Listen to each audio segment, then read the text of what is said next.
Voilà. Alors, la première chose, je crois, c'est la mise en place de caméras de vidéosurveillance. Alors, ce problème, je l'ai posé dans la presse, il a été repris au conseil municipal, et malheureusement, il a été mis au panier, directement. Ça coûte cher, ça influe sur la sécurité des personnes, l'intégrité des personnes, enfin, bref, ça n'a aucune valeur. C'était inutile parce qu'il n'y avait pas de délinquance sur ce château. Voilà, on m'a répondu, nous ne sommes pas à Wapi. Heureusement d'ailleurs, heureusement, nous ne sommes pas à Wapi. Malgré tout, il y a de la délinquance. Et je crois qu'il faut au moins dissuader cette délinquance. On l'a dit tout à l'heure, devant notre permanence, on l'a vu avant-hier devant les écoles, et je crois qu'il faut faire quelque chose. J'ai interrogé M. Normand, le maire de Dieuze, qui m'a renvoyé à M. Denis Hervieux, qui est le responsable de la sécurité à Dieuze. Et je lui ai posé des questions. Je lui ai demandé déjà si il y avait une atteinte à la vie privée. Il m'a répondu que non. Qu'il y avait seulement relecture des bandes lorsqu'il y avait un problème, et par des officiers de police judiciaire. Qu'il y avait également, au niveau des façades, ce qu'on appelle un floutage. Donc on le voyait. Ça n'avait pas d'atteinte à l'intimité des personnes. Donc il n'y a pas, de toute façon, je vais vous dire une chose, vous avez votre portable, vous êtes de toute façon, quelque part, entre guillemets, fliqué. Hein. Donc, qu'on le soit un peu plus, qu'on le soit un peu moins, je préfère que ça soit pour le bien et la sécurité des personnes et des biens. Donc, mise en place de caméras de vidéosurveillance, nomination de monsieur sécurité. Il y en avait un, mais il y en a toujours un. Mais on se demande ce qu'il fait. C'était monsieur Bernard Pigeot, qui est décédé. Ensuite, a été remplacé par monsieur Gérard Brillo. On n'a pas vu, je ne vois pas. Un audit sur la violence à l'école et les incivilités sur la voie publique. Je pense qu'il faut faire une table ronde, je pense qu'il faut réunir les acteurs, il faut réunir les enseignants, il faut réunir le maire, il faut réunir l'inspecteur départemental de l'éducation nationale, il faut réunir tous les acteurs, se mettre autour d'une table, discuter, mettre en place des solutions. Et puis revoir au bout d'un mois si ces solutions ont abouti. Si elles n'aboutissent pas, on prend d'autres mesures et on en reparle un mois après. Il faut qu'il y ait quand même quelque chose de concret. La limitation de la vitesse dans certaines rues, c'est vrai qu'on roule vite dans certaines rues, il y a peut-être quelque chose à faire. L'éclairage public adapté. Oui, l'éclairage public adapté, pourquoi? Parce que, vous verrez tout à l'heure, on parle des économies d'énergie, et notamment sur l'éclairage public. Par contre, si vous éteignez toute la ville entre 1h et 5h du matin, évidemment, vos caméras ne servent plus à rien. Donc, il faudra quand même que ça soit en relation avec les caméras.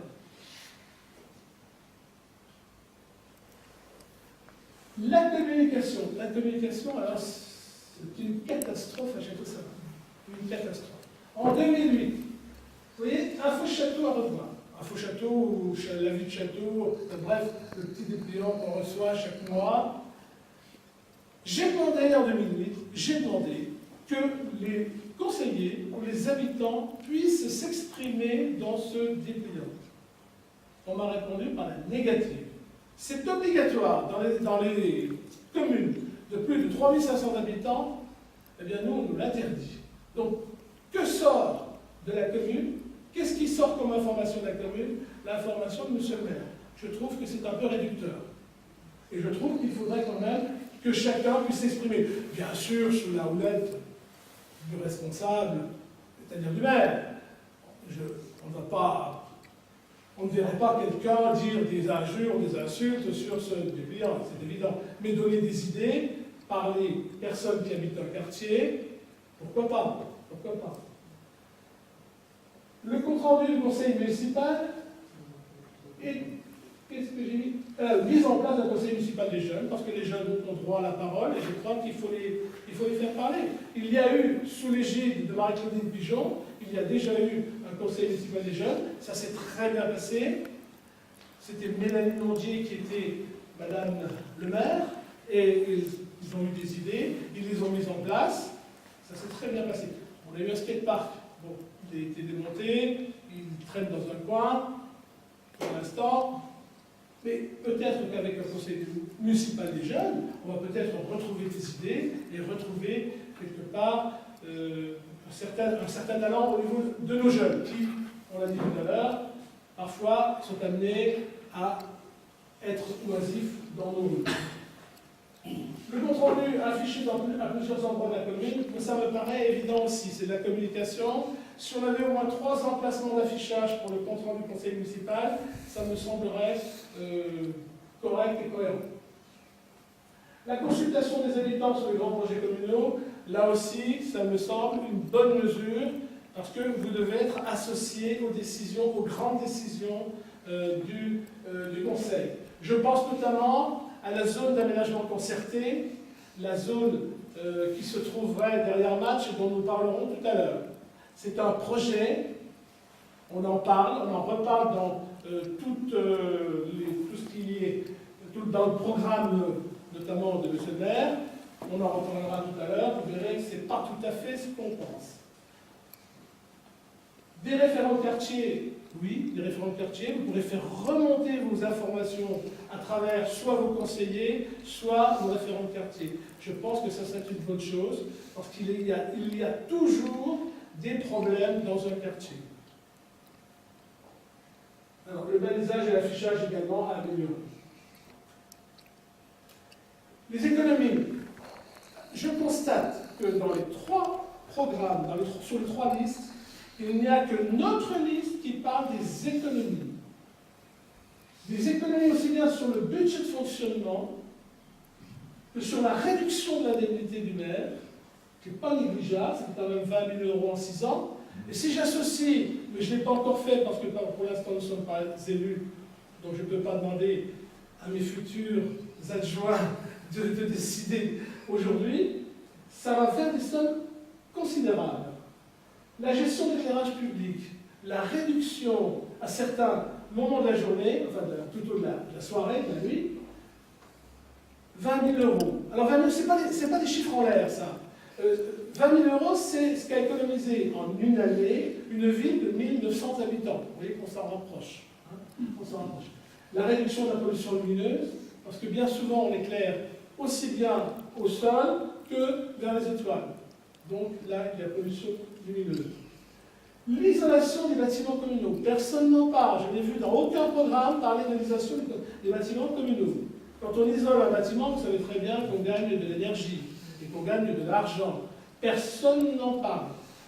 On a parlé, effectivement, il y a un programme en ce moment de remplacement de toutes les chaudières de la commune, même celle-ci qui va être remplacée et qui ne consomme pas énormément, puisque M. le maire délégué a parlé de 1500 litres par an, mais elle va être remplacée. C'est lui qui nous l'a dit, hein, donc je ne vais pas citer un mieux. Donc, celle-ci va être remplacée également. Mais je crois que, en corrélation avec le remplacement d'une chaudière, on doit isoler des bâtiments qui seront moins gourmands d'énergie. Ça me semble normal, au jour d'aujourd'hui. L'utilisation de photovoltaïque, bien sûr, on peut envisager que certaines toitures de bâtiments publics soient pourvues de capteurs et de photovoltaïques, de panneaux photovoltaïques. C'est un geste envers l'environnement. Là, ça me paraît aussi un peu écologiste, mais évident pour moi de travailler un petit peu à produire, de devenir un petit peu producteur d'électricité. Pourquoi pas? Pourquoi pas? Et ça amènera à terme, je ne dis pas demain, mais au bout de quelques années, ça amènera un gain qui ne sera pas négligeable. Bien sûr, la construction dans l'avenir aux normes HQE, je crois que ça c'est les normes, c'est de la haute qualité environnementale, c'est les normes d'avenir. Et l'optimisation ou optimiser l'utilisation des salles communales. C'est vrai qu'une salle communale qui est chauffée pendant 24 heures et qui est utilisée 2 heures par jour, c'est pas normal, c'est pas rentable. Il faut qu'une salle communale, son utilisation soit optimisée. Et là aussi, il y a des pistes.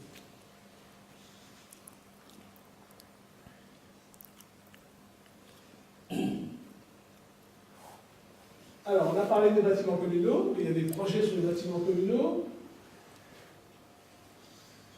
notamment le gymnase où on doit terminer les dernières tranches.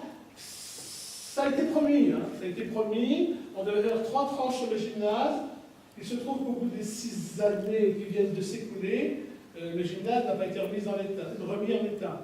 Et tous les sportifs savent bien que accueillir d'autres clubs, ça devient une honte à Château-Salin, parce que le gymnase n'est vraiment pas en bon état. Hormis les tribunes qui ont été réalisées et qui étaient demandées depuis une bonne vingtaine d'années, mais sinon les vestiaires que vous voyez là, datent d'il y a plus de 40 ans, datent de 71, donc 43 ans. Donc il serait bon quand même d'y mettre un brin de fraîcheur. Monsieur le maire l'avait promis, monsieur le maire ne l'a pas fait. Désolé, j'étais président de la commission des sports, je sais de quoi je parle. Par contre, ce que je regrette dans cette commission, puisque j'aborde le problème, je n'ai jamais été invité à une commission de travaux. Pourtant, je fais partie de la commission de travaux. De chantier, pas de travaux. Les travaux, il y a eu 3 ou 4 commissions de travaux, mais lorsqu'il y avait une réunion de chantier, je n'ai jamais été invité. Je me suis invité. Voilà, il faut savoir, il faut se voir. Nous avons donc 350 000 euros environ, j'avais chiffré ça il y a 5 ans à ma première réunion. Il y avait 550 000 euros de travaux à faire, donc il y a 5 ans. Il en reste 350. Mais on en a fait plus que 200, puisqu'il y avait des tribunes en plus qui ont coûté 100 et quelques mille euros. L'église, il y a des travaux qui sont à réaliser, parce qu'il y a un rapport de Socotec qui dit qu'il y a 1 million de travaux pour la remettre en état. Il y a de graves risques, notamment sur le clocher et sur la façade. Donc il y a de gros travaux à réaliser sur l'église. Donc il faudra les faire. En tranches. Les ateliers communaux, vous avez vu tout à l'heure qu'ils étaient en très très mauvais état. Il faudra se pencher sur la chose et les rénover ou les déplacer. L'accessibilité aux personnes handicapées, c'est un gros problème aussi parce que quasiment aucun de nos bâtiments, par la salle polyvalente, n'est équipé pour accueillir un handicapé, et notamment la mairie. Il faudra se préoccuper de la chose et adapter. J'ai rencontré cet après-midi quelqu'un qui était en chaise roulante, et malheureusement, elle m'a dit Monsieur Schwender, on n'arrive pas à circuler parce que ce n'est pas adapté aux handicapés. Normalement, en 2015, tout devrait être accessible aux handicapés. Donc, ça va être certainement reculé. Alain me confirme que ça sera reculé. Mais pour l'instant, comment ? Il y a des communes, des petites communes même qui ont engagé, je vois certaines communes ont engagé 150 000 euros pour mettre leur salle des fêtes. Là, sincèrement, je trouve la chose un peu absurde pour des petites communes. On aurait pu trouver des systèmes ou des moyens, mais quand un cabinet d'études se met à vous parler de sécurité et d'accès handicapé, c'est tout de suite une rampe sur 20 mètres et ça coûte énormément cher. Il faut dire que pas mal de mairies qui ont fait des travaux de mise en conformité de leurs locaux communaux, des mairies principalement, et qui étaient subventionnés par la DETR, donc les aides de l'État, les dotations d'État. Voilà. Parce que c'était comme l'année dernière, je crois, c'était des actions prioritaires. Tous les ans, il y a des actions qui sont prioritaires. Et donc là, beaucoup de communes s'étaient engagées dans cette démarche parce que c'était une action prioritaire. Et il y a moins d'aide actuellement. Mais bon, je pense que comme tout n'est pas achevé, c'est encore des projets qui peuvent être aidés. Donc il faut encore en profiter tant qu'il y a des aides. Tant que l'État peut encore financer. N'oublions pas que Château-Salin, quand même, une sous-préfecture, ça veut dire qu'on doit quand même avoir un certain standing au niveau des personnes handicapées, qui doit être le cas actuellement. Donc la sous-préfecture est en train de réfléchir pour justement revoir l'accessibilité. C'est vrai que bien la sous-préfecture n'est pas accessible. Alors, on a dit tout à l'heure pour l'église, donc des travaux à faire, en plusieurs tranches, et notamment la sécurisation du clocher et la rénovation de la façade. Puis ça va vite, hein. Je regardais le rapport sur le Copiac l'autre jour, au niveau où il y a les volets du clocher. Les voûtes en béton, sur le rapport sur le Copiac est encore bien scellé dans la pierre, là ils n'y sont plus. Donc le rapport date de 2 ans, je crois, hein, de 2 ans. Donc en 2 ans, déjà une partie des arcs en béton sont descellés du clocher. Donc il faudra vraiment...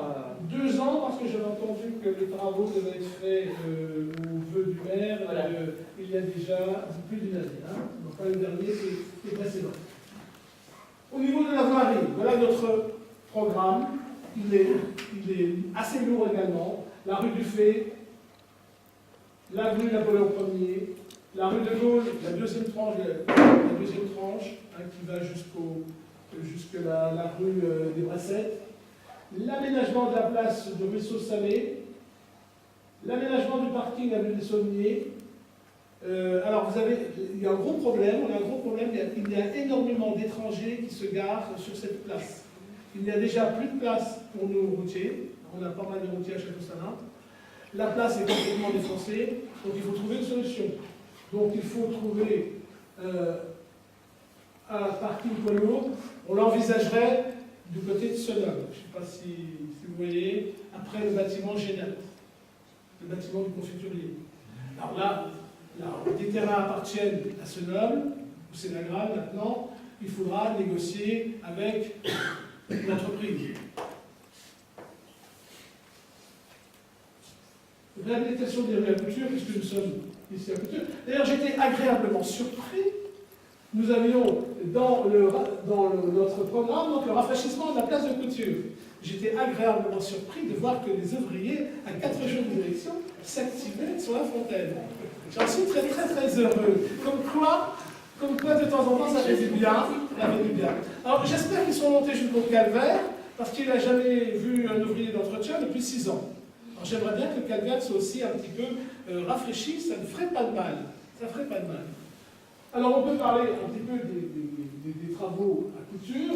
Effectivement, après la place, il y avait donc la rue principale qui devait être réhabilitée. C'était dans le programme de M. Kell, parce que c'est M. Kell qui a fait, le projet a été réalisé, non pas réalisé, mais il a été préparé sous la mandature de M. Kell. Et il devait y avoir une deuxième tranche de travaux. Ensuite, c'était la rue principale pour la requalifier, pour la rendre plus agréable, plus vivante. Bon. Il est vrai qu'il y a également des trottoirs qui sont demandés par les riverains depuis 36 ans. J'y habite, je sais ce qui se passe. Depuis 36 ans, il n'y a pas de trottoir. En 2010, j'ai la lettre là, je peux vous la montrer. En 2010, j'ai demandé qu'on fasse une étude seulement, en 2010, sur les trottoirs de la rue de Château-Salin et la rue principale. J'ai reçu le compte-rendu du conseil municipal. Et curieusement, je n'étais pas inscrit dans le compte-rendu. Je n'étais pas du tout inscrit. C'est quand même curieux. On pose une question, c'est pas inscrit. C'est pas la première fois, hein, je vous rassure. C'est chaque fois la même chose. Il manque des choses au compte-rendu du conseil municipal. J'ai écrit ensuite,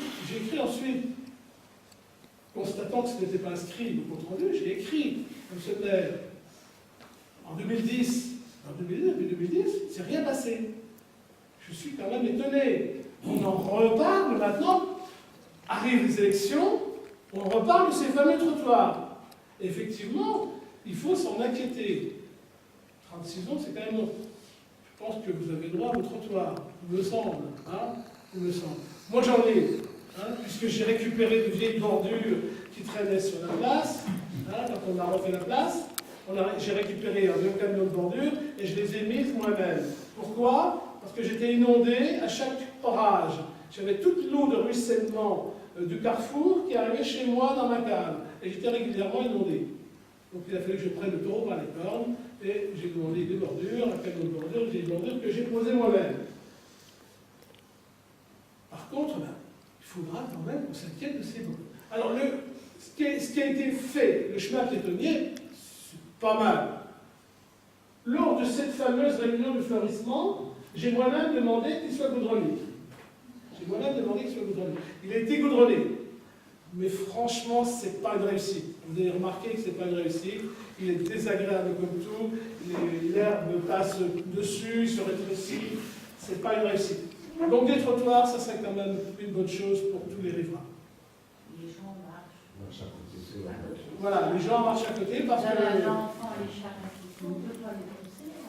Les vélos, les marches pas. Absolument. Jusqu'au jour d'avoir un accident. On a une deuxième chose, il manque à couture une aire de jeu pour les enfants. Il manque une aire de jeu pour les enfants.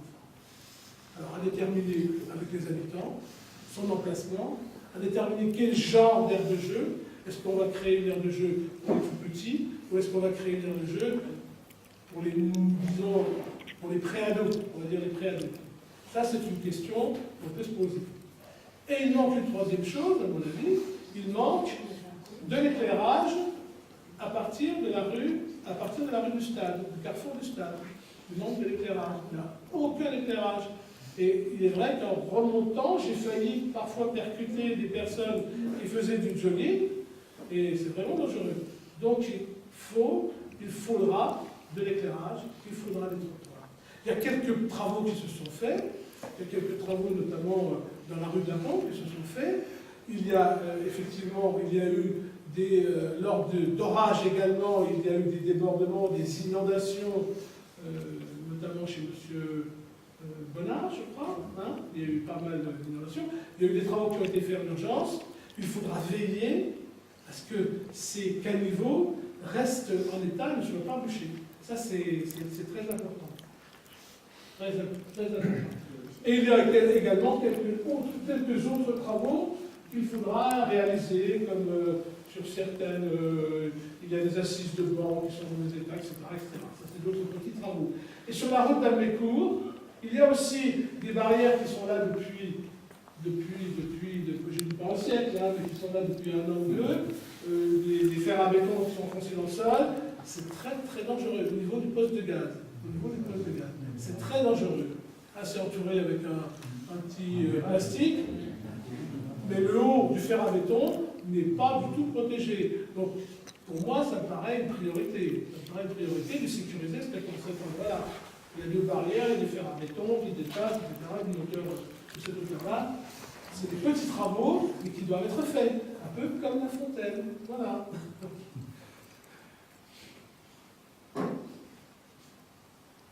Ça, c'est la rue Buffet. Hein. Vous avez donc là le parking du bâtiment allemand qui est à brûler. Et vous avez là la rue principale qui demanderait un sérieux coup de neuf aussi, hein, à gauche. Ça demande un sérieux coup de neuf. Il faudra peut-être y songer aussi rapidement. Alors, la zone commerciale, on en parle beaucoup. Vous la voyez au moins sur le programme du maire. Et vous dites, oui, qu'est-ce que c'est, qu'est-ce qui se passe, où on en est? Ben, on va vous le dire. Actuellement, il n'y a aucune décision du conseil municipal. Aucune. Il y a eu une information. Il n'y a pas eu de décision. Il y a eu une étude de fait par la communauté de communes. Demandée par qui? Demandée par le maire d'Amlécourt. Voilà ce qu'il y a eu. Hein? Donc, ce que vous allez voir après, ce sont des études faites pour Amlécourt, mais qui, on ne comprend pas, parle du projet de Château-Salins. Alors, on ne comprend plus rien. Mais vous verrez surtout. Alors, elle fera l'objet d'un débat. On parlait de débat tout à l'heure avec la population, parce que si on transfère notre commerce sur la zone derrière Match, bah, notre commerce central, local, les boutiques de Château-Salins vont disparaître totalement. Donc, il faudra se poser la question. Que faut-il faire? Est-ce qu'il faut vraiment déplacer notre centre-ville derrière Match ou pas? Mais on verra après. Dans l'immédiat, décision sur la 5e branche du rond-point. Ce rond-point serait situé à l'intersection des routes de Metz et de Morange. Un rond-point. 3 branches, c'est les routes qui existent. 4 branches, ça serait une branche qui se dirigerait vers Amnécourt, entre la route de Morange et la route de Metz. Vous voyez la patte doigt, le Y. Et pourquoi? Parce que Match a acheté des terrains lorsque Super U voulait s'installer. Vous vous souvenez? Et ces terrains-là sont redevenus constructibles. Alors pourquoi? Je vous explique. À plusieurs centaines de mètres passe la conduite de gaz. Et il y avait une norme qui était de 150 mètres. On ne pouvait pas construire à moins de 150 mètres. Cette norme est passée à 350 mètres. Apparemment, M. Chaise s'est battu, et finalement, il semblerait, d'après lui, que cette interdiction soit levée. Donc, on pourrait à nouveau construire. Donc, il y a là une zone de terrain appartenant à Match, et sur lesquels Match aimerait qu'on implante quelque chose. Au départ, Match souhaitait investir, on va dire, investir derrière les maisons qui ont été achetées par la commune. Vous voyez les maisons qui ont été achetées à la commune, Casal, Butin. Investir 150 millions. Ensuite, le projet de M. Chaise, et Match souhaite maintenant payer une branche de ce fameux rond-point, ce qui ferait 4 branches. On me suit? Donc 3 branches et les routes normales, une 4e branche vers Amnécourt entre les routes de Metz et de Morange, pour aller vers la zone d'Amnécourt. Et peut-être une 5e branche, on va dire direction plutôt château, derrière l'hôpital. Vous voyez? Ça va? On peut se poser la question, que faut-il faire? Est-ce qu'on va payer? Il faudra la payer. Est-ce qu'on va payer cette branche? Qui ne nous servira peut-être pas tout de suite. Ou est-ce qu'on va s'en priver, sachant qu'on ne pourra plus la refaire après? Un rond-point à 3 branches, à 4 branches, à 5 branches, c'est pas pareil, c'est pas du tout la même chose. Donc est-ce qu'il faut, là ça fera l'objet d'un débat. Nous sommes pour un refus de zone commerciale derrière Match, avec sortie sur le lotissement comme c'était prévu. Il y avait une zone qui était mixte, artisanale, commerciale et d'habitation. C'est une zone mixte. Nous sommes contre. On pourrait penser, on pourrait utiliser, ça c'est une idée, là aussi, à discuter un projet. Un projet, il faut que ce soit cohérent, il faut que ce soit discuté. On pourrait éventuellement utiliser l'emplacement des maisons de Casal et Butin pour des cellules commerciales. Ça, c'est peut-être une possibilité.